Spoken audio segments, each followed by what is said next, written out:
네, 여러분 안녕하세요. 모아경제TV 김민성 전문가입니다. 지금 촬영 일자가 3월 4일 날짜로 촬영이 되는 거고요. 오늘 대체거래소 넥스트레이드가 새롭게 출범을 하는 날입니다. 그래서 이 부분에 대해서 궁금해하시는 분들이 계실 거고요. 여기에 대해서 어떠한 시장인지 정확히 이해가 조금 어려우신 분들도 계실 수 있을 것 같아서 이해하기 정말 쉽게 좀 풀어서 설명을 드리도록 할 테니까 영상 끝까지 시청해 주시길 바라도록 하겠고요. 영상 시작하기 앞서서 구독과 좋아요, 알림 설정 한 번씩 부탁드리도록 하겠습니다. 지금 대체거래소 넥스트레이드가 출범을 하면서 첫날에 메인 마켓은 88억 그리고 애프터마켓에서는 75억가량이 거래가 되었다고 합니다. 이 대체거래소 넥스트레이드가 대체 뭔지 간단하게 설명을 드리면은 그동안은 우리가 KRX 한국거래소를 통해서 주식 거래를 진행을 했습니다. 그래서 증권사를 통해서 주문을 걸게 되면은 증권사가 거래소에게 주문을 넣어주는 역할을 했죠. 그리고 실질적으로 거래 체결이 되는 거는 거래소에 주문이 들어가면서 거래대금이 결제가 되고 주식이 우리한테 오게 되는 그런 방식으로 진행이 됐습니다. 그러다 보니까 출금을 할 때도 이제 3거래일 뒤에 출금을 할 수가 있고 주주 명부에 올라가는 것도 3거래일 뒤에 올라가게 되는 거죠. 기존에서는 우리가 일반 거래소에 거래를 했다라고 하면은 이번에는 그 거래소뿐만이 아니라 대체거래소인 넥스트레이드라는 새로운 거래소가 나왔다라고 보시면 되겠습니다. 그래서 우리가 비트코인을 거래를 할 때 빗썸으로 거래를 하는 분들도 계실 거고요. 이제 업비트로 거래를 하시는 분들도 계실 겁니다. 빗썸에서 비트코인을 사도 그거는 비트코인이고 업비트로 비트코인을 사도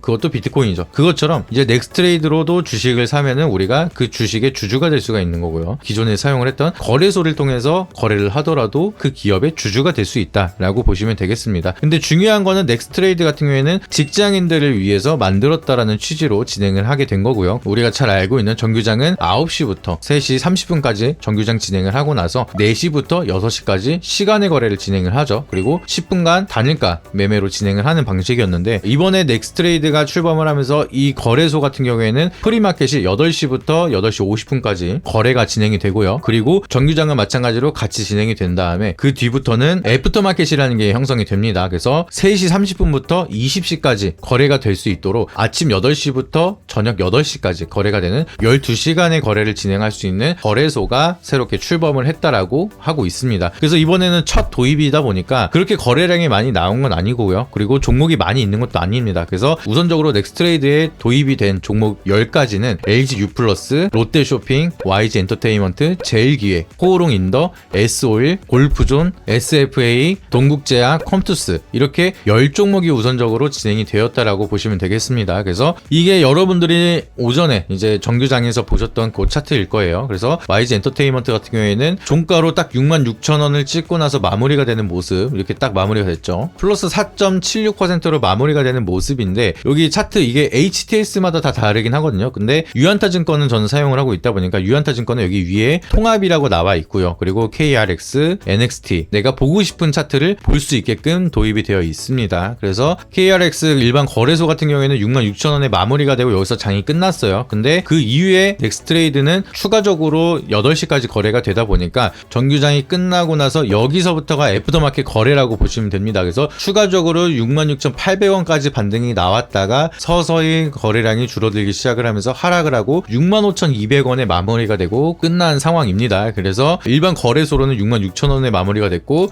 넥스트레이드 같은 경우에는 65,200원으로 조금 더 하락을 하고 마무리가 되는 모습 이렇게 차이가 생긴다는 거죠. 근데 넥스트레이드가 이제 출범이 되면서 좋은 점이 하나가 있습니다. 엠바고를 좀 우리가 잘 응용을 할 수가 있어요. 올빼미 공시라고 하죠. 좋은 공시든 나쁜 공시든 6시 이후에 나오는 경우가 굉장히 많습니다. 그러다 보니까 이제 주주분들은 정규장이 아예 끝나고 나서 매매를 할 수가 없는 시기에 악재나 호재가 터지면은 사거나 팔거나 할 수가 없는 구간에서 계속해서 기사가 나오다 보니까 그런 부분을 좀 더 해소를 하기 위해서 넥스트레이드가 출범이 되고 6시 이후에 공시가 나오거나 이제 악재나 호재가 나온다 하더라도 애프터마켓에서 거래가 활성화가 된다라고 하면은 바로바로 매매를 할 수가 있는 그런 상황이다 보니까 직장을 다니면서 대응을 못 하신 분들도 대응의 기회가 열려 있다라고 보시면 좋을 것 같습니다. 아직까지 종목이 많지는 않지만 800개 종목까지 진행을 한다라고 얘기를 하고 있다 보니까 내가 보유하고 있는 종목이 넥스트레이드까지 가서 진행이 된다라고 하면은 장 이후에 엠바고에도 우리가 대응을 할 수 있는 장점이 있다라고 보시면 좋을 것 같습니다. 그리고 중요한 거는 애프터마켓에서는 상한가, 하한가가 마찬가지로 플러스 마이너스 30%로 진행이 되고요. 정규장에 똑같이 진행이 된다라고 보시면 됩니다. 그래서 YG 엔터테인먼트 같은 경우에는 이제 4% 상승을 하고 나서 애프터마켓이 진행이 되는데 상방으로 30%까지 추가적으로 계속 열려있는 상황이다라고 보시면 돼요. 물론 이제 그날 당일에 대한 모든 상승 하락폭은 30%로 제한이 되지만 상승폭이 좀 더 많아질 수가 있고요. 반대로 하한가폭도 또 10%에서 30%로 좀 더 넓어지는 리스크도 같이 존재한다라고 보시면 좋을 것 같습니다. 저희 모아경제TV에서는 하루 2,000원으로 경제방송 수익률 1등 전문가의 탑픽 종목과 VIP 리딩을 제공해드리고 있습니다. 실시간으로 제공되는 최신 투자 정보와 주요 매매 전략까지 받아가세요. 신청 방법은 영상 설명 고정 댓글란에 링크 남겨두었으니 제대로 된 곳에서 부담 없는 가격에 앞으로 좋은 수익 이어나가셨으면 좋겠습니다. 중요한 거는 시장감지단이라든지 시장 조성자가 도입이 되지 않는다라고 합니다. 애프터마켓에서. 이제 넥스트레이드 같은 경우에는 시장감지단이 없기 때문에 우리가 거래하는 거 그대로 호가가 굉장히 얇기 때문에 적은 거래량으로 크게 올릴 수가 있고 적은 거래량으로도 크게 내릴 수가 있는 그런 상황이다라고 보시면 좋을 것 같습니다. 그렇기 때문에 우리가 조심해야 되는 거는 오후 3시 30분부터 8시까지 넥스트레이드 애프터마켓이 진행이 되면서 돈을 가지고 장난질을 하는 그런 집단들이 들어오기 시작을 한다라고 하면은 변동성이 어마무시하게 커지면서 통정거래라든지 자전거래 이런 게 활성화되기 시작을 하면서 좀 더 대응하기 어렵거나 심리적으로 많이 흔들릴 수가 있다라고 보시면 좋을 것 같습니다. 그래서 일각에서는 얘기를 하고 있는 게 주가 조작을 더 하기 쉬운 시장이 되는 거 아니냐. 호가도 말라있는 곳에서 돈이 있는 집단들이 와가지고 호가 장난질을 하면은 거기에 대한 피해가 더 크게 이어지는 거 아니냐. 그리고 주식을 더 적은 금액을 가지고 통정거래를 해서 더 싸게 매집을 할 수 있는 기회만 많아지는 거 아니냐. 이런 우려 감정성이 되고 있기 때문에 여기에 대한 노이즈가 어떻게 해소가 될 건지 그 부분에 대해서도 좀 체크가 필요하다라고 좀 보시면 좋을 것 같고요. 장점으로 보시게 된다라고 하면은 일반 거래소보다는 한 20%에서 많게는 40% 정도 거래 수수료가 저렴하다라고 얘기를 하고 있습니다. 그러다 보니까 정규장에서 발빠르게 매매를 하기 어렵고 대응을 못했다라고 하면은 좀 더 저렴하게 넥스트레이드를 통해서 매도를 하시는 그런 분들도 늘어날 거라고 좀 바라보고 있는데 아직까지는 오늘 첫 출범이다 보니까 거래 대금이 굉장히 부족한 상황이라서 사실상 이제 큰 자금을 가지고 매도하고 싶어도 매도를 못하는 상황이다라고 보시면 좋을 것 같습니다. 그리고 정규장에는 동일하게 진행이 되는 그 시간대 매매가 진행이 되는데 이럴 때는 우리가 이제 통합으로 보실 수가 있습니다. 통합으로 보게 된다라고 하면은 KRX랑 넥스트레이드랑 같이 차트를 보면서 기존에 있었던 거래소 차트는 66,000에 마무리가 됐는데 통합 같은 경우에는 그 일봉 차트 그대로 끌고 와가지고 여기서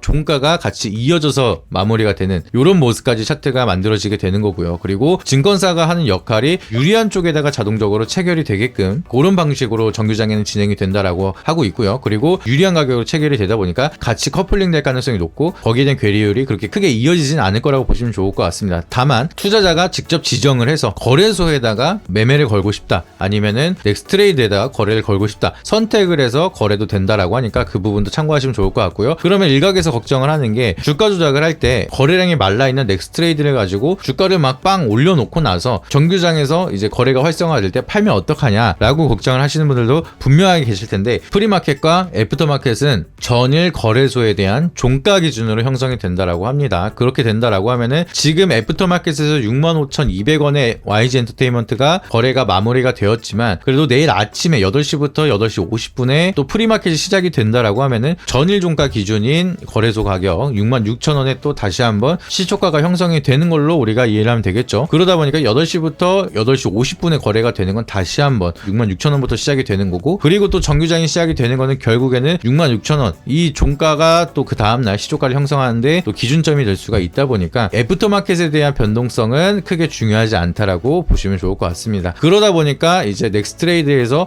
뭔가 변동성이 커지면서 거기에 대한 매매를 할 때는 정규장과는 그렇게 크게 영향을 주지 않는다. 우리가 시간의 거래를 할 때 시간의 상한가를 갔다가 그 다음날에 또 다시 시초가를 결정을 하고 나서 다시 한번 변동성을 만드는 것처럼 그 다음날에 대한 시초가를 형성하는데 넥스트레이드 애프터마켓이 영향을 끼치진 않는다라고 보시면 좋을 것 같습니다. 그래서 자본금이 있는 사람들은 여기에 대한 좀 취약점을 많이 사용을 해서 어떻게 보면은 주가를 인위적으로 이제 넥스트레이드에서 많이 낮춰요. 지금 오늘 같은 경우에는 변동성이 그렇게 크진 않은데 예를 들어서 여기서 하락을 굉장히 크게 밀어버리고 나서 한 6만 원대까지 주가를 낮춰놓고 그리고 나서 매수를 한다라고 하면은 일단은 주식을 싸게 매수할 수 있는 기회를 만들어 놨죠. 그리고 자기네들끼리 통정 거래를 진행을 한다라고 하면은 그렇게 해서 자전을 돌려놓고 물량을 잡아놓고 그 다음날 시초가는 다시 한번 66,000원 시작을 한다라고 하면은 싸게 사서 그냥 주가를 올리지 않고 비싸게 팔 수 있는 이러한 취약점을 응용할 수 있는 종목들도 많아질 수가 있다는 겁니다. 그러다 보니까 그런 점을 우리는 조금 더 조심하셔야 된다라고 보시면 좋을 것 같고요. 애프터마켓에서 내가 보유하고 있는 주식을 파는 사람은 많이 없을 겁니다. 거래 대금이 많이 부족하다 보니까 못 산 사람들이 사는데 용도로 좀 사용을 많이 하는 그런 시장이 될 거라고 좀 바라보고 있고요. 이게 자리가 잡으면서 거래량이 좀 늘어나고 거래 대금이 좀 커지기 시작을 한다라고 하면은 물론 여기서도 이제 트레이딩이나 매매가 좀 더 많이 될 수는 있겠지만 아직까지는 급하게 애프터마켓을 사용을 한다라기보다는 진짜 커다란 호재가 있어서 내가 지금 당장 사고 싶다. 내일은 이거는 뭐 점상할 수도 있다. 근데 그 종목이 넥스트레이드에 편입이 되어 있는 종목이다 라고 생각을 하신다라고 하면은 그럴 때 응용을 하거나 아니면 내가 샀는데 이거 진짜 급하게 팔아야 된다. 나만 알고 있는 악재 아니면은 악재 공시가 나왔기 때문에 내일은 변동성이 너무 커지면서 하락이 굉장히 크게 이어질 거라고 예상이 된다라고 하면은 그럴 때는 이제 애프터마켓을 사용하면서 매도를 하는 방식도 선택을 하실 수가 있는데 그런 거 외에는 우리가 굳이 신규 진입을 하는데 선택을 하는데 그냥 이 종목이 좋은데 지금 시간이 조용하니까 요때 사봐야겠다 라는 식으로 호가가 말라있는 종목을 굳이 선택을 할 필요는 없다라는 거를 말씀을 드리고 싶습니다. 그래서 아직까지는 이게 제대로 자리를 잡을 때까지는 정규장을 응용을 하면서 매매하는 게 중요하다라고 보시면 좋을 것 같고요. 향후 여기서 종목들이 굉장히 많아지고 거래 시간이 12시간으로 늘어난다. 제가 봤을 때는 일반 투자자분들은 거의 진짜 머리 아파서 대응하기 진짜 너무 힘들 거라고 좀 생각을 하고 있습니다. 저희 전문가들도 마찬가지로 이게 너무 길어지면은 진짜 하루 종일 그냥 주식만 바라봐야 되는 상황이고 저희 같은 경우에는 정규장이 끝나고 나서 방송을 진행하거나 이렇게 영상을 촬영하거나 그리고 나서 밤이 되면은 미증시까지 확인을 해야 되는 그런 상황인데 국내 증시만 저녁 8시까지 확인을 해야 되는 상황이다 보니까 일반 주식 투자자분들은 그거를 계속해서 정보를 받아보는 게 진짜 너무 어려운 세상이 될 수밖에 없다라고 좀 바라보고 있습니다. 그러다 보니까 앞으로도 여러분들이 혼자서 주식하기에는 더 어려운 세상이 될 수밖에 없다. 혼자서 너무 어렵다라고 생각하시는 분들은 하단에 있는 번호에다가 여러분들이 정보라고 문자 한 통씩 보내주시면은 여러분들이 꼭 알아야 되는 부분들 그리고 그냥 뉴스 퍼나르는 게 아니라 그걸 통해서 우리가 어떻게 해석을 해야 되는지 그런 부분까지도 자세하게 풀어서 설명을 드리고 그거를 투자 포인트까지 잡아서 말씀을 드리고 있다 보니까 무료로 받아보시길 바라도록 하겠고요. 추가적으로 궁금하신 사항이 있다라고 하시면은 문자나 댓글로 연락 남겨주셔서 말씀 주시면은 저희가 또 정보 정리해서 또 전달을 드리도록 할 테니까 많은 신청 주시고 많은 도움 받아보시길 바라도록 하겠습니다. 오늘 영상이 도움이 되셨다라고 하시면 구독과 좋아요, 알림 설정 한 번씩 부탁드리고요. 다음에 더 좋은 영상으로 찾아뵙도록 하겠습니다. 이상입니다.